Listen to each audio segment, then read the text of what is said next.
1980s was a remarkable era for TV. It was a time when average primetime ratings reached levels rarely seen since. Dallas, Dynasty, The Cosby Show, Cheers, Miami Vice, Knight Rider, The A-Team, Family Ties. It seemed like everything was must-see TV. And you dare not miss anything unless you wanted to be completely out of the loop. But despite being an era with some of the most popular shows in history, not everything could be a hit. I'm Jamie Logie, and this is Everything 80s, a podcast that looks back on a decade that forever changed the way we dressed, consumed, and connected. And today, it's a trip back to revisit some of those lesser-known shows from the 80s that, for various reasons, just didn't last. This is a look back on 10 forgotten TV shows.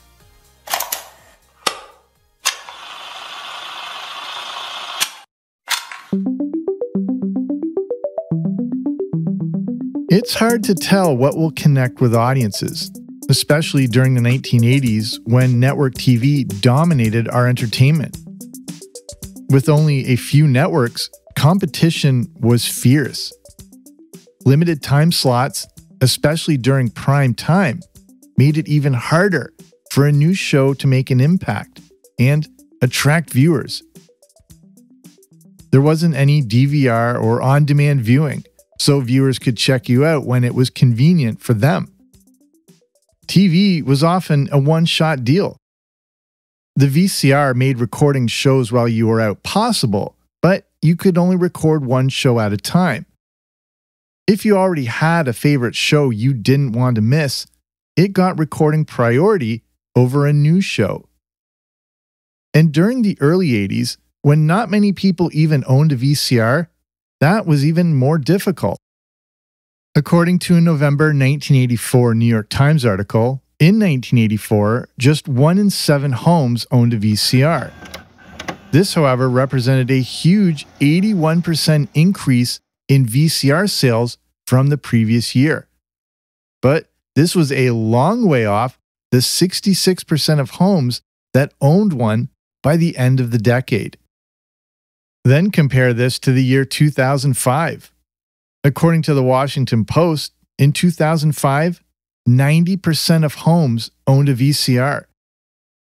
During the first half of the 1980s, for many homes, if you missed a show, you were out of luck.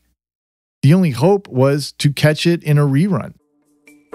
And for all TV shows, there's the issue that's as old as television itself. Even if a new show manages to get a pilot and a first season, you never know what will stick. A show about a talking sports car and its human partner may seem kind of outlandish on paper, but Knight Rider managed to connect with audiences and averaged 17 million viewers an episode in its first year. What about a show that's just set in one place with people sitting around a bar drinking? Who would watch that? How could that be interesting? Well, Cheers turned out to be one of the most successful and most watched shows in television history. But for every A-Team, there was a show that just couldn't last. For every Miami Vice, there was a show that just didn't connect with audiences. That doesn't mean those shows were bad. Far from it. There were just too many variables to contend with. Besides less than desirable time slots, big established network shows made it even more difficult. Especially one show in particular that we'll get to in a bit. So now we turn to some of those forgotten shows of the 80s. Do you like a deep cut? Well, get ready for a bunch of them. Some of these shows you may have never known about.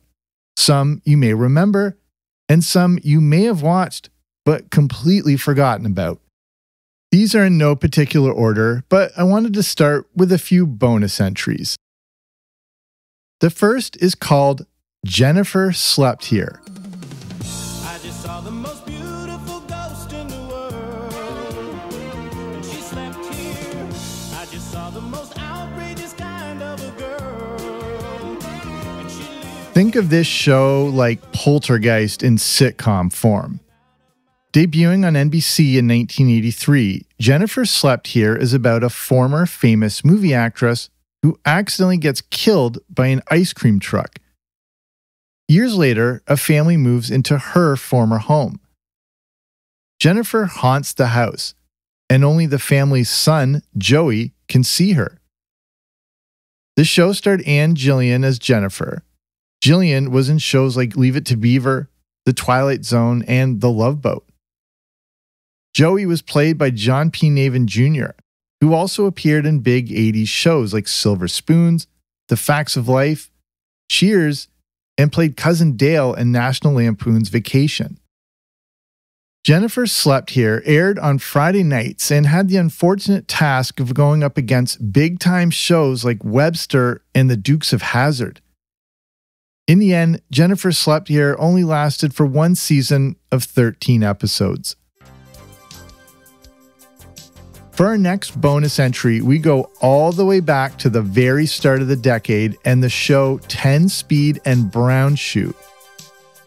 Debuting in January 1980 on ABC and heavily promoted, this detective comedy was created by people who worked on the very popular show The Rockford Files. 10 Speed and Brown Shoe gave us a pretty unique pairing, as it starred Ben Vereen as E.L. 10-Speed Turner and Jeff Goldblum as Lionel Brown Shoe Whitney. The premise is about one con man and the other a wannabe private eye who team up to fight crime.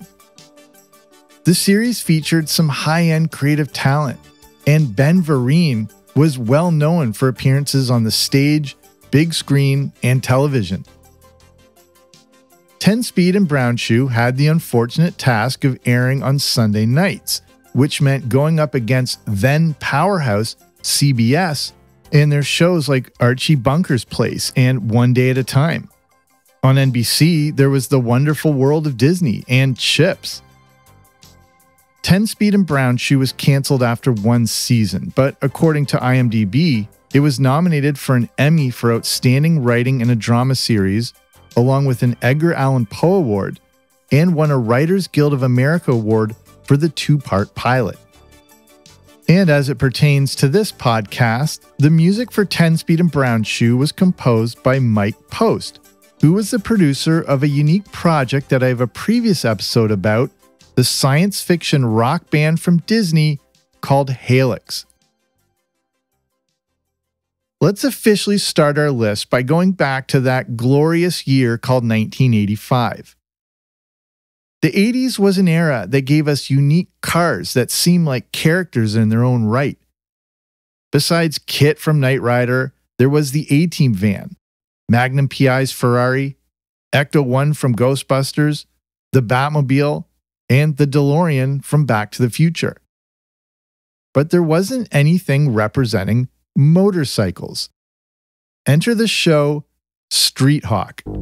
This is Jesse Mock, an ex-motorcycle cop injured in the line of duty. Now a police troubleshooter. He's been recruited for a top-secret government mission to ride Street Hawk, an all-terrain attack motorcycle designed to fight urban crime. Capable of... Like any good 1980s TV show, the premise of the show is explained right in the intro. Jesse Mock now rides Street Hawk to fight urban crime. So Street Hawk was a bit like Knight Rider meets the A-Team. At the center of the show was a pretty incredible motorcycle that could travel up to 300 miles per hour, but was also armed with weapons. With electronic theme music composed by the legendary group Tangerine Dream, Street Hawk seemed like a show that could have a long run. But after debuting in January 1985 on ABC, it only lasted for one season. Street Hawk was developed by Bruce Lansbury, brother of Angela, and he also helped develop Knight Rider. The pilot episode of Street Hawk even featured a pre-Back to the Future Doc Brown himself, Christopher Lloyd. The second episode starred a young George Clooney, who was just in his early 20s.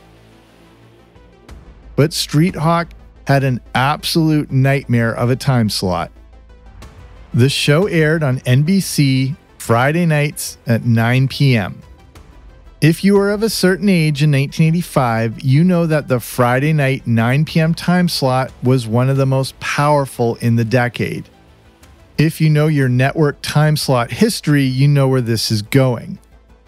Let's take January 25th, 1985 as an example, as Street Hawk had to go up against powerhouse shows Dallas on CBS and Miami Vice on ABC. Back in 1985, Dallas also had the Dukes of Hazzard as its lead-in and was followed by Falcon Crest, making this an unmissable time block of shows.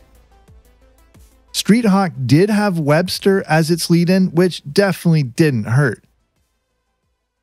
According to Den of Geek, Street Hawk was syndicated to 42 different countries, and you may remember it well if you grew up in the UK back then. There was a lot of merchandise released for Street Hawk, but ultimately, it was just a very expensive show to produce, and ended in May 1985 after just 14 episodes. The 1980s was a time of Cold War tension, but one unique performer was able to relieve some of that tension with his unique take on Soviet life and humor. And that is friend of the podcast, Yakov Smirnoff. Smirnoff was a big hit in the 80s, and you would often see him appear on late-night talk shows and commercials. His popularity also led to some famous catchphrases, including one that would be the name of his own sitcom called What a Country. I wanna be an American in the land of the free. Wanna be an American, it's right for me. What a Country is set in a class for recent immigrants to the United States. The students are all trying to pass their citizenship test, and one of those students is a Russian taxi driver named Nikola, played by Yakov Smirnoff. Like Three's Company, The Office, House of Cards, Sanford & Son, and All in the Family, What a Country was based on an original British show called Mind Your Language. What a Country debuted in September 1986 for first-run syndication with 26 episodes released. I definitely remember this show because I loved Yakov Smirnoff and his unique type of humor. What a Country also featured Harry Waters Jr. in the role of Robert. You may remember Harry Waters Jr. as Marvin Berry, the cousin of Chuck Berry from Back to the Future. After 10 episodes of What a Country, the legendary Don Knotts then joined the cast as the new principal. The 1980s gave us some very cool science fiction style TV shows like Knight Rider, Captain Power and the Soldiers of the Future, Quantum Leap, and a show I just mentioned, Street Hawk. In 1982, Disney released a pretty groundbreaking movie that used cutting-edge computer technology and featured the main characters transported into a digital world. That movie was Tron, and it has a big influence on our next show called Automan. Automan is about Walter, the computer expert of a police department. His work isn't respected by his superiors, and to show them how important computers are, Walter creates Automan, an AI creation that not only looks and sounds real, but can take on an actual physical presence. Automan and Walter now team up to fight crime throughout the city, kind of like RoboCop meets Tron. If you're old enough to remember Automan, you probably remember what a big deal it was, as it was like Tron coming to the small screen. The show also featured that same visual style now made famous by Tron. But instead of humans going into a digital world, a digital character enters our human world. Automan starred Desi Arnaz Jr., the son of Lucille Ball and Desi Arnaz, along with Chuck Wagner as Automan. Automan was developed by big-time producer Glenn Larson, who brought us shows like Battlestar Galactica, Buck Rogers in the 25th Century, Knight Rider, Magnum P.I., and The Fall Guy. This was a big project, and a lot of money went into the creation and production of Automan, especially into the cutting-edge technology. Automan had a sidekick, if you will, named Cursor, that could draw anything and bring it to life, like a holographic-looking Lamborghini or a helicopter. Walter could also step into Automan and wear him as a suit, kind of like Tony Stark in Iron Man. Automan debuted in December 1983 on ABC. Thursday, America's newest superhero becomes a crime boss. If you get in my way, you'd be eliminated. And he gives the syndicate a run for its money. Gotta stop him, Otto. We'll take everything I've got, Walter. Automan. I remember the promos for Automan like it was yesterday, and this thing was shaping up to be the next Knight Rider. With high expectations, some merchandise was already being developed, but the show just didn't take. Automan ran for just one season of 12 episodes, even though 13 were made before it was canceled. The show was incredibly expensive to produce, and just not enough people were watching, even though the ratings it got would make it the most watched show on TV today by a country mile. But at this point in the 80s, it just wasn't enough to keep up. If you grew up in the 80s, you probably remember what an impact the Police Academy movies had on the world of entertainment and comedy. The first Police Academy came out in 1984 and was followed by 5 more editions during the 80s. Basically, from 1984 to the end of the decade, there was a new Police Academy every year. Even though it wasn't a direct spin-off, the show The Last Precinct was Police Academy inspired.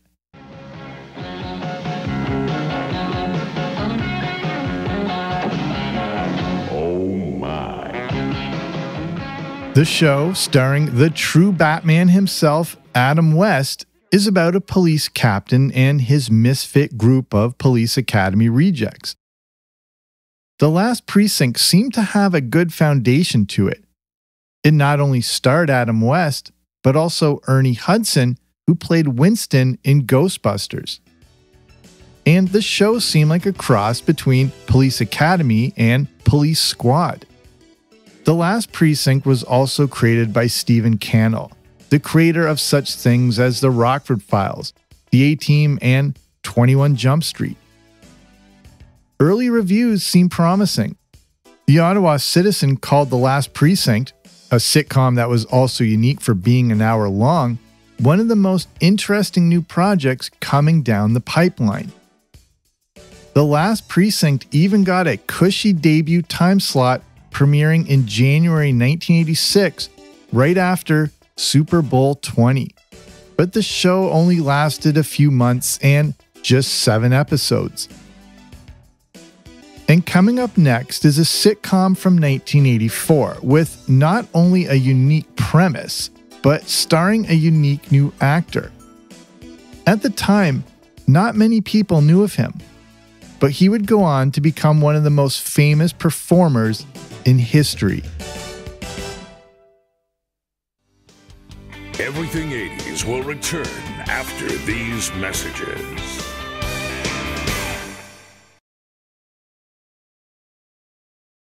How does a show about a young cartoonist working for a low-budget cartoon studio sound? What if it featured one of the most famous voice actors of all time? And what if it starred a then unknown but unique performer in his very first starring role? Well, this all resulted in a unique show from 1984 called The Duck Factory.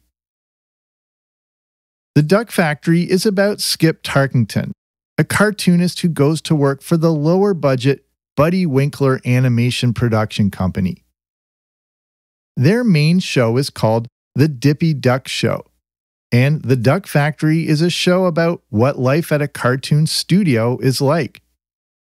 Speaking of cartoons, The Duck Factory starred a Canadian performer who would be known for his cartoonish-like slapstick humor.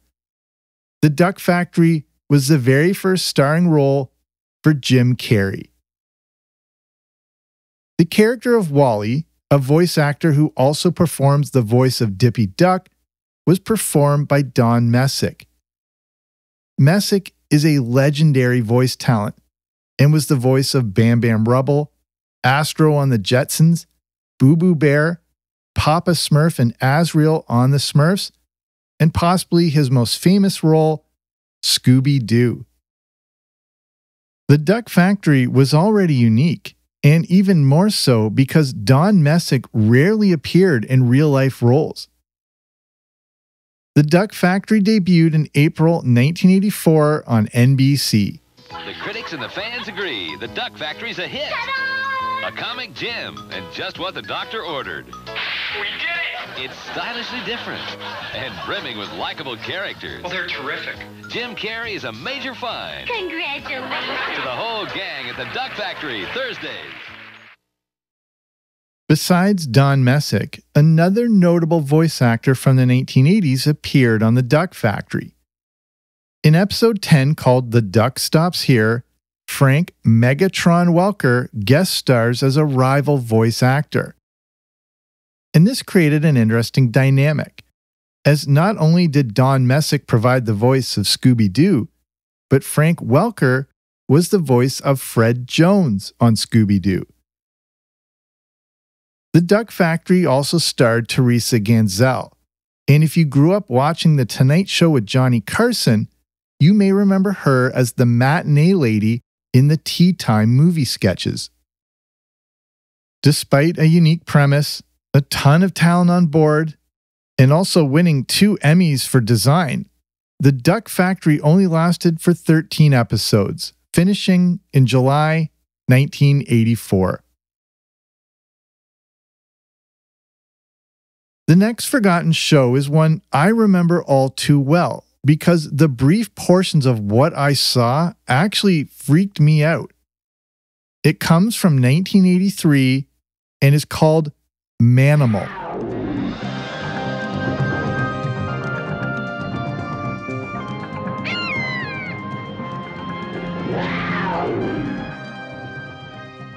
Manimal was a science fiction style superhero show about Jonathan Chase, who can shapeshift and turn into any animal he wants. He uses this supernatural ability to help fight crime. But how did he get this ability? Was Jonathan Chase some sort of missing link? Well, it turns out that on a missionary trip with his father, Jonathan's father is murdered, but turns into a hawk. Jonathan's father then passes this ability on to his son. Jonathan then spends years learning the ins and outs of transforming from a human to an animal. Manimal is a bit Incredible Hulk meets Thriller. It starred Simon McCorkindale as Jonathan Chase and Canadian Melody Anderson as Brooke, one of only 2 people who know about Jonathan's remarkable ability. Melody Anderson also played Dale in the Flash Gordon movie from 1980. Manimal, tagline, "A man with the brightest of futures, a man with the darkest of paths," was another Glenn Larson production, so there were high hopes surrounding it. According to another friend of the podcast, Dan Larson from the Secret Galaxy YouTube channel, Manimal was even filming alongside the show Automan. And Manimal was released on NBC alongside the first show we covered, Jennifer Slept Here.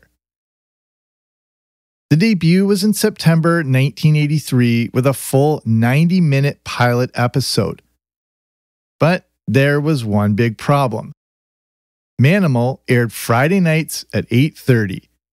And if you recall from earlier about the Friday night time slot, that meant going up against Dallas. Even though it wasn't pulling in the ratings numbers of the Who Shot JR days, Dallas was still the #1 show on TV and had more than double the rating and audience share of Manimal. After just 8 episodes, Manimal was canceled. It's hard to overstate just how big Dallas was at this point in the 80s.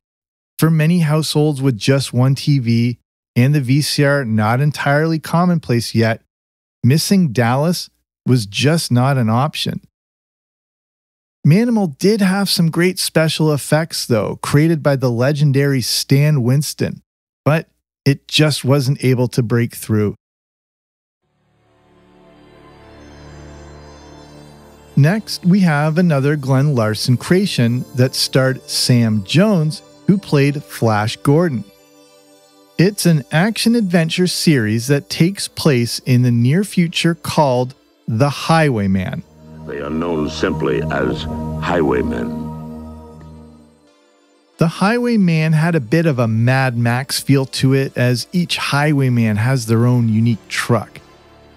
The trucks are similar to Kit from Knight Rider in that they are highly computerized, extremely high-tech, and equipped with weapons. Produced by 20th Century Fox, The Highwayman debuted on NBC in September 1987. The series also featured Mark Jackson, whom Australians would know as Australian rules footballer Jacko. The 1980s was that era of cinematic TV shows that felt like watching a movie during prime time. Knight Rider was one of the definitive examples of this, and it made sense to try to replicate it with other cinematic shows. The Highwayman, with its combination of Mad Max and Knight Rider, seemed like it should capture a similar and quite large audience as Knight Rider. The trucks featured in The Highwayman were pretty amazing. It starred Flash Gordon and had that dystopian feel to it. It should have resonated with audiences, but that just didn't happen. For one thing, the pilot was quite different from the regular episodes, both in cast and format. The episodes were also expensive to produce, and The Highwayman lasted just 9 episodes, finishing in April 1988.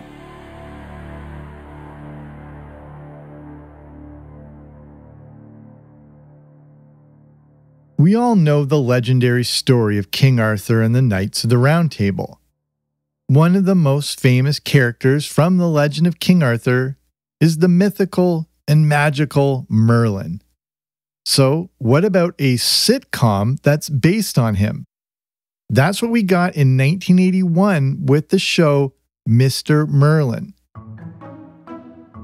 This show is about Merlin the Wizard, who finds himself living in modern-day San Francisco.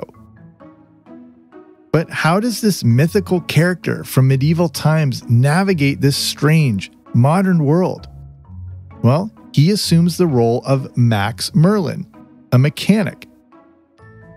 But Merlin is still Merlin and needs to take on an apprentice. That turns out to be the character Zach, who is an apprentice for him at the garage. But then, one day, Zach manages to pull a crowbar out of a bucket of cement. The crowbar turns out to be Excalibur, and Merlin has no choice but to reveal his true identity to his new apprentice. Mr. Merlin starred Barnard Hughes as Merlin. Hughes was also in movies like Tron and The Lost Boys. Zach was played by Clark Brandon, who appeared on shows like Fantasy Island, The Facts of Life, The Love Boat, and the ABC after-school special, It's Not Easy Being a Millionaire. Mr. Merlin also starred Phil Morris, who went on to play lawyer Jackie Childs on Seinfeld. Mr. Merlin debuted in October 1981 on CBS. This was a show for the whole family, as it was funny and pretty heartwarming. Mr. Merlin lasted for an entire season of 22 episodes, but that's as far as it went, finishing in March 1982. Our second last entry comes from 1987. It's about a half alien, half girl, and even features the voice of Burt Reynolds. A show called Out of This World. Would you like to swing on a star? Oh, oh, oh. Carry moonbeams home in a jar. Oh, oh, oh. And be better off than you are. Oh, oh, oh. Out of This World was a fantasy sitcom released for syndication. The premise is about a girl named Evie, and on her 13th birthday, she discovers that her father is an alien. Realizing she is half alien, Evie discovers superhuman powers, which often get her in trouble. Besides fixing the messes caused by her powers, Evie and her family have to keep her true identity a secret. It's kind of like the TV show Small Wonder, but with an alien instead of a robot. This is one of those shows I had completely forgotten about, but after watching a few of them, it all came flooding back. The intro for Out of This World featured some CGI-looking spaceships and planets all set to a modern version of the song Swinging on a Star. Out of This World starred Maureen Flanagan as Evie and Donna Pescow as her mother. Evie's father is on another planet, but on Earth, communicates through a glowing space cube with Burt Reynolds performing the voice. Hello, sweetheart. One of the notable things about Out of This World is it actually had a decent run, beginning in September 1987 and lasting for 4 seasons and nearly 100 episodes. If you grew up watching this show, you may have remembered popular guest stars including Scott Baio, the singer Tiffany, Florence Henderson, and even Mr. T. And last but not least is a show that had quite a devoted following, with fans believing it deserved a longer run. It came out in 1985 and starred Courtney Cox in her first main role. It was a show about a group of people with superpowers, and it was called The Misfits of Science.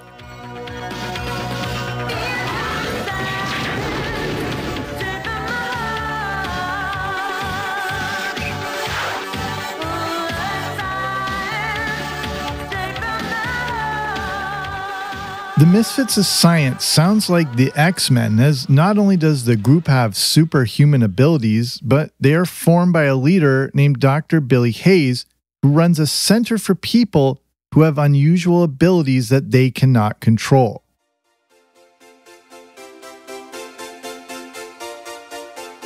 Courtney Cox, who had become recognizable after her appearance in the video for Bruce Springsteen's Dancing in the Dark, plays Gloria, a teenager with telekinetic abilities. According to IMDb, Cox was auditioning for another TV show when she saw the auditions for Misfits of Science across the hall and decided to try out for it. Mark Thomas Miller plays Johnny Burkowski, a rock musician who was electrocuted on stage and now has strange electrical powers. Mickey Jones plays Beef the Iceman and has the ability to freeze anything he touches. There is also Dr. Elvin Lincoln, a friend of Dr. Billy, who can shrink from his height of 7'4" down to just a few inches. Dr. Elvin was played by Kevin Peter Hall, who was actually 7'2". Not only did Hall play the role of Predator in the 1987 movie and the sequel, but he was also Harry in the Harry and the Hendersons movie and TV series. You may also remember Hall from shows like Night Court, The Dukes of Hazzard, and an appearance in Big Top Pee-wee. The director of the institute that keeps the Misfits of Science is named Dick Stettmeyer, and he was played by Max Wright, who went on to play Willie Tanner on Alf. Misfits of Science debuted in October 1985 on NBC, and in a pre-Avengers X-Men MCU world, was a compelling idea for a TV show. It was science fiction, it featured superheroes, but it was still a bit of a comedy with dramatic moments. Part of the premise is that the team fights crime, but is also overseen by the largest defense contractor in the US, who wants them to create things for commercial interest. Like some other shows in this episode, Misfits of Science also had to go up against Dallas on Friday nights. When it debuted in October 1985, Misfits of Science began with a 2-hour premiere. An October 4th, 1985 New York Times review said of the head-to-head competition that, quote, Dallas needn't fret, unquote. But Misfits of Science wasn't trying to go after the Dallas crowd. This was like a comic book come to life. In the October New York Times article, Misfits of Science is regarded as having, quote, the style and substance of a cartoon, something on the order of He-Man and the Masters of the Universe, unquote. But again, this was the intent. Misfits of Science didn't want the Dallas audience, they wanted the kids of the Dallas audience. Brandon Tartikoff, then president of NBC, wanted Misfits of Science to feel like watching Ghostbusters on a Friday night. The pilot episode of Misfits of Science even feels quite Ghostbusters-ish, including the use of a 1959 Cadillac Miller Meteor Sentinel ambulance. That's the same car used for Ecto-1 in Ghostbusters. But you know how this goes.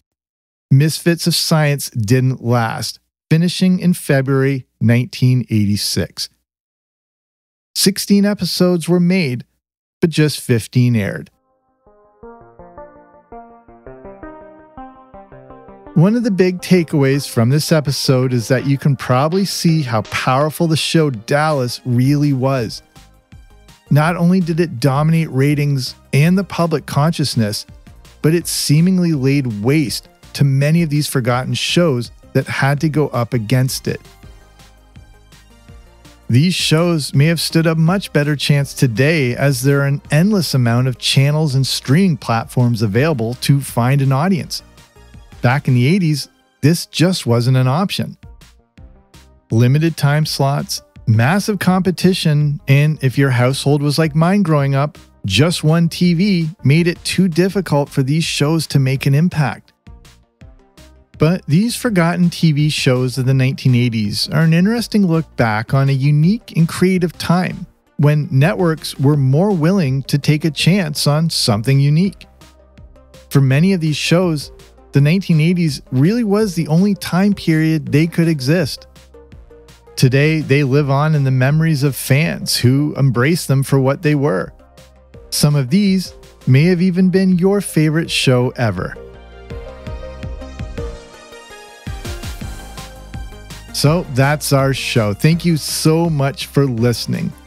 If you're looking for other episodes similar to this one, I have a bunch of previous episodes devoted to TV in the 80s.